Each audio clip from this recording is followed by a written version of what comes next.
All right, so what we're going to do first is we're going to conjure up a little memory. So if you're comfortable and able to close your eyes, feel free to do that. It helps with our memory recall and experience, but really, whatever's most comfortable for you. For just a moment here, I want you to visualize a moment that someone made you feel good about yourself. They did something or they said something that resonated and touched you and made you see that they appreciated, that they saw you. Now, maybe they did it because you were down and they wanted to pick you up. Or maybe they did it just because they saw something in you that impressed them, something that made them see something bigger in this world. So I want you to consider this, that the universe saw that in you.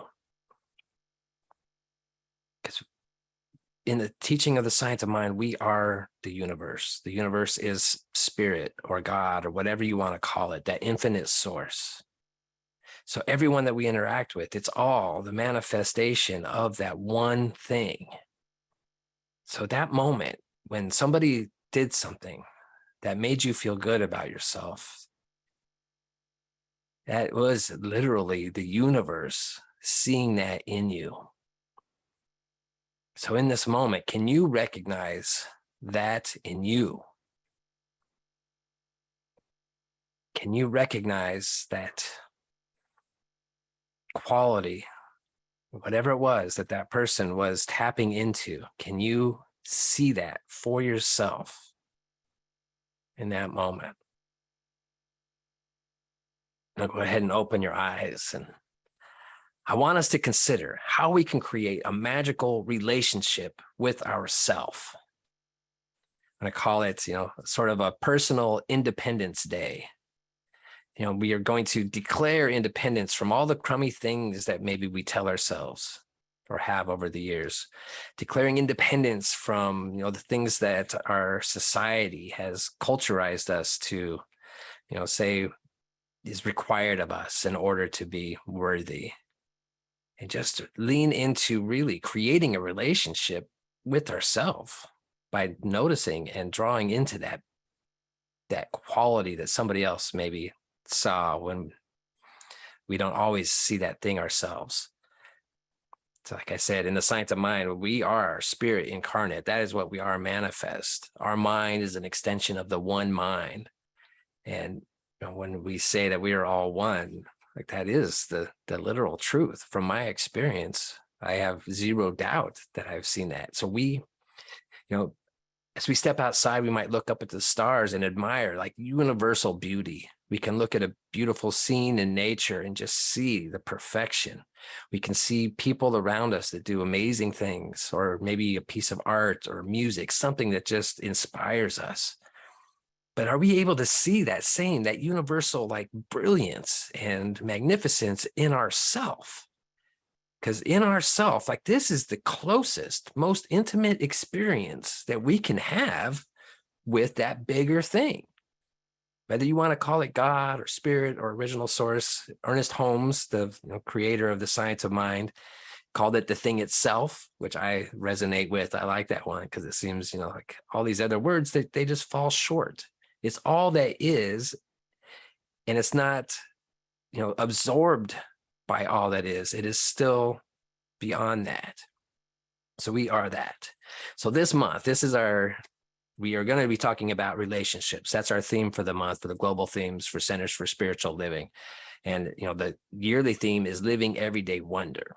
So this first week, really sets the tone for the whole month. And it's something that I think we should extend the whole month through, because this week we are looking at the relationship that we have with ourselves. So every single relationship that we have, every relationship that you have, it all starts with you. Every relationship we have with nature, with groups around us, with our community, with our, intimate partners, all of it, it all begins with the relationship that you have with yourself. We are that common denominator. As John Kabat-Zinn tells us, wherever you go, there you are. Like there is no escaping you. So the relationship that we have with ourself dictates the other relationships. If we have a less than ideal relationship with ourself, if it's not a great personal relationship, then our relationship with our job, our relationship with our like creativity, relationship with partners and community, it's all tainted by that relationship that we have with ourselves. And on the flip side of that, if we have a really healthy and vibrant relationship with ourselves, everything relationship wise, everything that we interact with out in the world is also going to be more vibrant and more healthy and sustainable. So it's really important for us to look and deepen this relationship we have with ourselves. So today we're going to look at some ways to do that, to develop a better relationship, or maybe depending on where we are, maybe we're starting at a point of just trying to heal what's currently a dysfunctional relationship with ourselves. So first we're going to recognize our wholeness and our parts, a lot of the things that maybe we wouldn't like to include as part of ourselves. We're going to look at how we speak into ourselves, and also looking how we take care of all parts of our being, and then find some action steps to really start to deepen and develop this relationship. So there was a poet, her name was Audre Lorde, and she said that there is no thing as a single issue struggle because we do not live single issue lives. I want to repeat that. There's no thing as a single issue struggle because we do not live single issue lives. So we can't just heal like one area of our relationship without affecting all the other areas of our relationships. It's all intertwined. So when we are carrying, guilt and shame, blame, if we have, any issue, it's all connected to everything else. It's like a spider web. So when like one little part, gets wiggled, the whole thing moves and shakes and is connected to that. So as we, walking around, maybe holding on to parts of ourselves that we don't like, things that, we maybe wish weren't there, that underlying subconscious subtly affects those other parts of our lives that we do like, that we, do want to express more. So when we are trying to deny and live in a place of not being willing to look at areas of our life, trying to, bypass and say that we are bigger than that, I am not that, we affect the other areas of our life too. We are denying certain parts of ourselves. So the way then that we talk to ourselves about that is creating that better relationship with ourselves. So let's look a little bit at that. Take a second to think about, throughout the course of a day, if we had to like weigh the thoughts that you're having, do you think you give more thoughts that are positive, encouraging, uplifting, or do you think the balance is the other direction to where maybe you're more critical of yourself? Little things of like telling yourself like, why'd you do that again? Oh, I'm so dumb.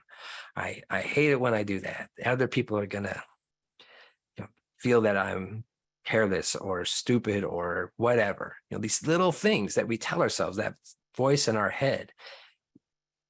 Are we aware of what we are saying over and over? Because the things that we say to ourselves really indicates how we feel about ourselves. So I want us to start to think about the way we talk to ourselves. Would we use those same sentences and statements if we were talking to a loved one? Do we have, blame and shame or words of encouragement is a continual question that we should be holding. Now, the late Wayne Dyer used to say something that I really resonated with, and he talked a lot about the words I am. And, we see this, back when, God in the Bible, when God talked to Moses and, Moses said, like, what is your name? And it was, I am that I am. Wayne Dyer cautioned us to be very careful of anytime we utter those two words, I am, to be very aware of what comes after that. Because I am it's a statement. And so whatever comes after that, we are programming ourselves to believe that, to see it and repeat it, it kind of becomes a self-fulfilling prophecy. So instead of saying, when we make some, maybe embarrassing mistake or some costly or, detrimental slip, instead of saying like, I am so dumb, we're just shifting the words to say, I did a dumb thing, but I know that I am a child of the divine, of infinite intelligence. So I did a dumb thing, but I'm going to learn from it. I am always growing, using just words of affirmation, of creating what it is that we want to see. Instead of, I am that, it's I did that. And that's not who I am, because I am bigger than that. I am the infinite. I am a piece of the God. So I want us to really think about it, like give ourselves the same compassion that we would give to others for doing the same things that we did. It's kind of interesting, when the people closest to us, like if I'll use the example of kind of a bigger mistake, if somebody we know forgets to put the car in park, it rolls down the hill and ends up causing several $1,000s of damage, and they are beating themselves up. They feel awful. And then us as a loved one, we come, and comfort and compassion with them and just, remind them that it's okay. It's an accident. These things happen.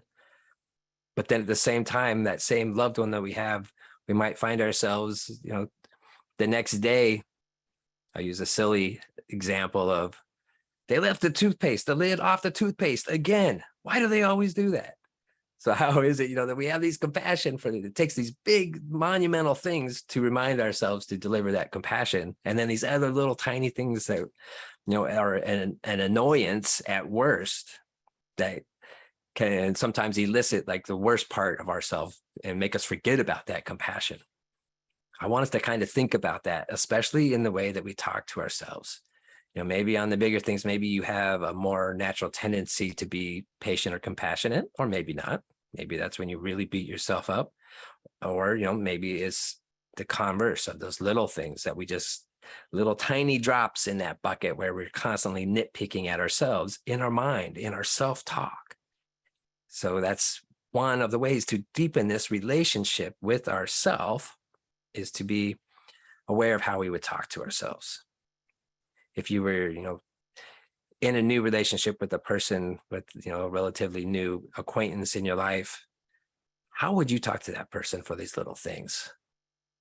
Let's start thinking about that a little bit, about ourselves. So now after that, it leads into then how do we take care of ourselves? I had a friend, partner from Soul Evolution Collaborative, that shared a tweet that it came from somebody named Jasmine Mendez, and it was just a really great quote. And it said that she said somebody was talking to her and they said, what most people are practicing is not self-care, it's aftercare, and that is not sustainable. And when I saw that, it deeply resonated with me, because I think that's for myself. I'm guilty of this. When I think, I've told myself in the past is self-care, it's actually coming in, when I'm already depleted, when I've already worn myself down. I'm like, okay, so I'm going to give myself some self-care. But really, it's more of a triage practice. If I've let myself already get to that place where I'm just almost, broken down. So the idea of self-care is something that should be preemptive. Again, like if you're in a new relationship with somebody, if you're coming in after things have already broken down, then you're already in a tough spot.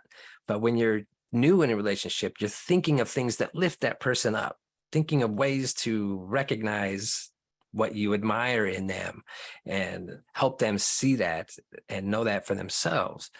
So it's the same thing with the relationship with ourselves. It's a little bit of self-care, and not, the preemptive self-care, not the aftercare that can happen. But now here's one of the things, like when self-care comes up, for a lot of people, self-care comes from a place of really a privilege.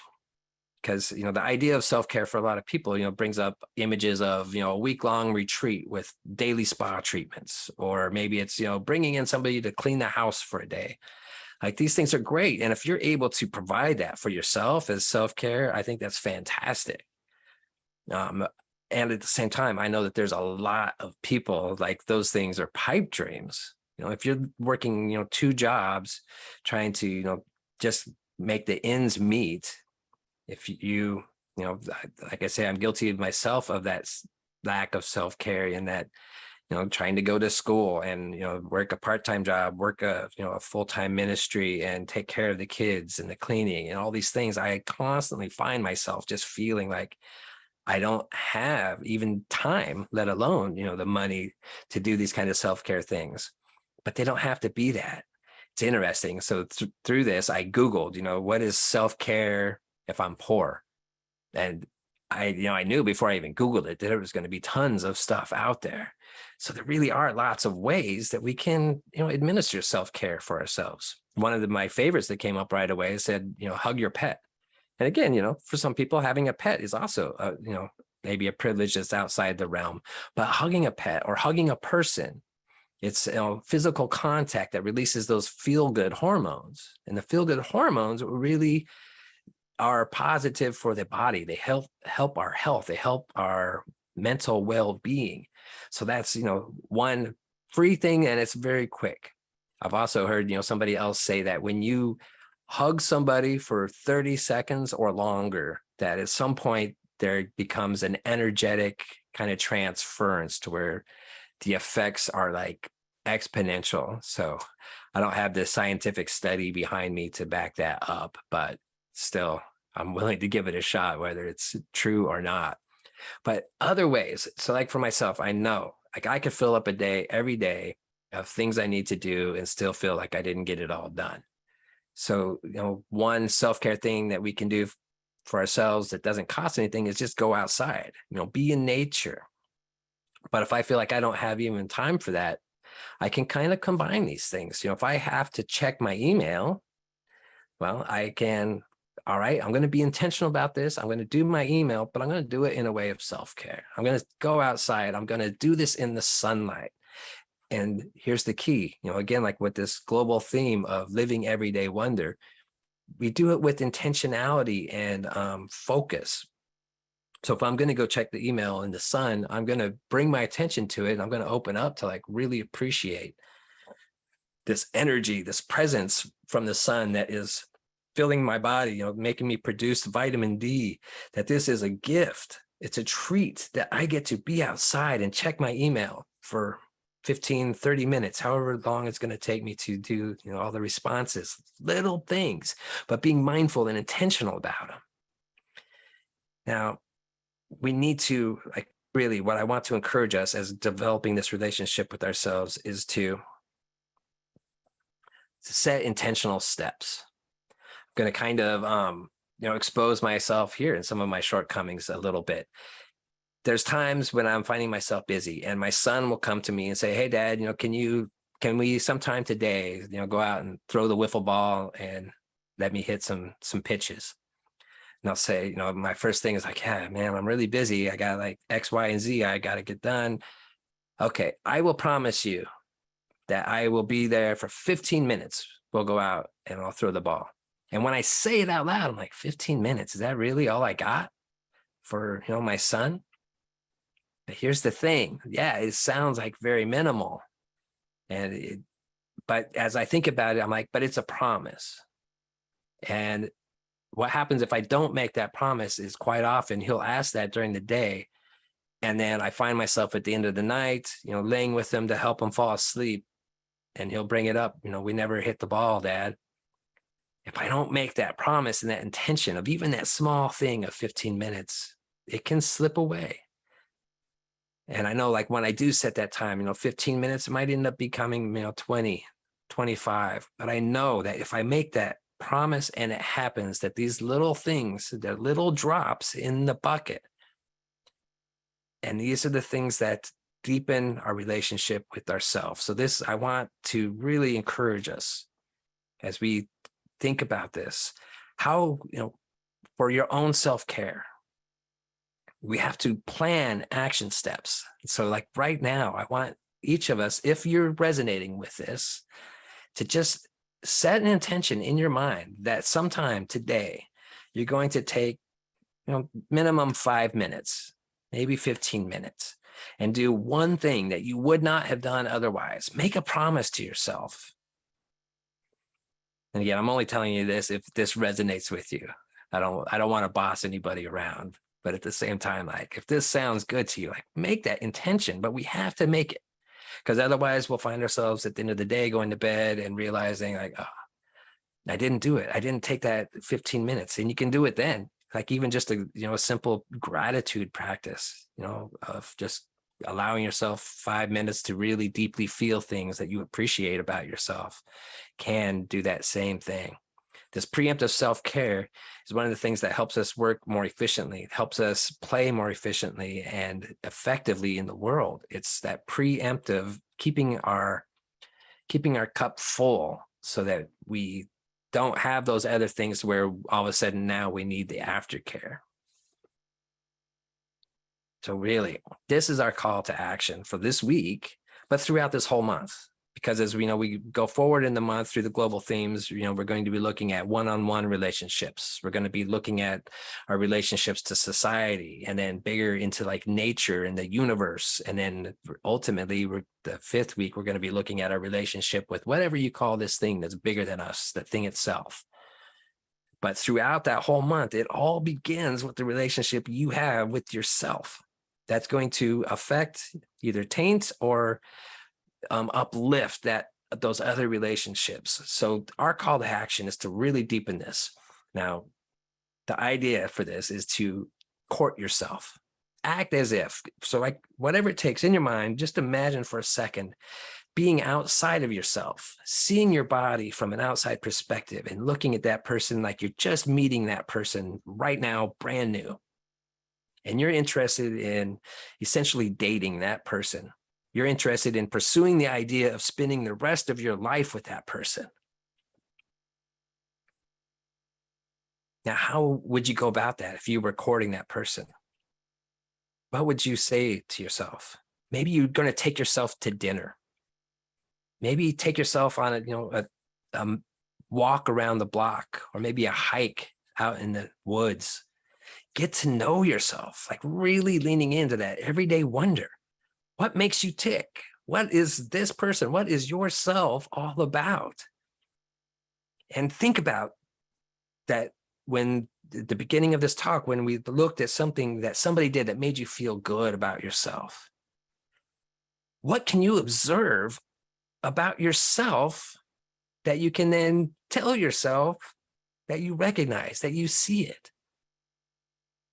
Just like beginning a new relationship with somebody every day, you're eager to see them. You're eager to wake up and talk to them and, find out more about them, share some laughs with them.